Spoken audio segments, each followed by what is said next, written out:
بريبان قسم بين يقدر جماعة هينو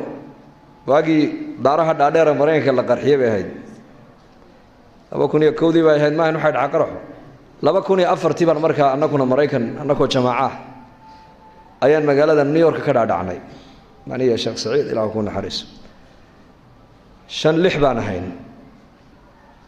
مطارك جي اف كندي أربورك نيويورك مركا حراسده يو إلى لنتو أذكتها أيدا أسكرتها إسلاكا بركنا أسكسدنا أنكو ولا الشيء دي حنتدك كرسين واسكا وضعنا جماعة الدعوة وعجيب وقتها دي أرضنا وكويتية أرضي جامعيين أمريكا وريك كويدا دي أرضها كبوحة والله بكوني أفرتي مريكا كانوا ولا فوجيين سادتكم عنده كل حيان دي أرضها دحدة أرضي جامعيين وين لا يبيه ده الرجل كان فورم قال له إيه هذا نيويورك كذا داعي محيهم حتى هذا السلام عليكم ندانو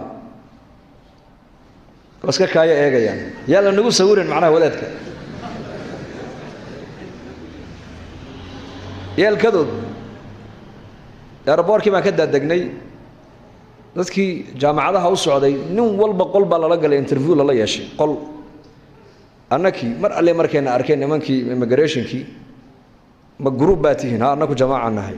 welcome halkan kaalaya kiishiye gooniye intayna joojiyeen kiishiye waa meesha immigrationku ay baasaboorada kaga dhiftaan halka dadka maalin dhan la haysanayay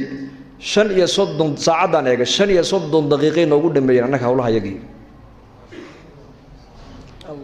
markaasaan halka imano alaabteedii baan iska qaadanay kuwa Soomaaliya aan arkay markaa mar alle markay Soomaalidina arkeen ee Soomaali inaan nahayna ay noo garteen way baxsadeen maxay u baxsanayaan yaan wadaadada laynagu agsawirin markaasaan jamaacadii ku idhi unduru eega baan ku idhi dadkii nala afka ahaa ee isku wadanka aan ka wada imanay soo naga baxsan maayaan ha haddaba raggan istiqbaaloon haddana bal eega yaana istiqbaalay markaa niman dhakhtar ah qaarkood Mareykan cadaan ay yihiin qaarna Mareykan madow ay yihiin qaarna niman Aasiyaatiga oo wadankaas dhakhtarada ugu qiimo badan New York gudaheega markaas nin walba oo jamaacadii kamid ah hal gaari baa la noo diyaariyay hal gaari mar alle markaan u tagnaysaa noogu dhagdhageen markaas aan jamaacadii ku idhi innaka laandhaare hadaba arka daaciga laandheera baan ku ninka muslimka ee Ilaahay dartii u socda waa ka laandheerinimadiisu eega baan ku idhi marka waxaan qisadan u soo qaateen iigu sheegaya wax kala maaha war muslimnimo meel ka sokaysa ha ku qancinba hadaad muslimnimo aad ku faanto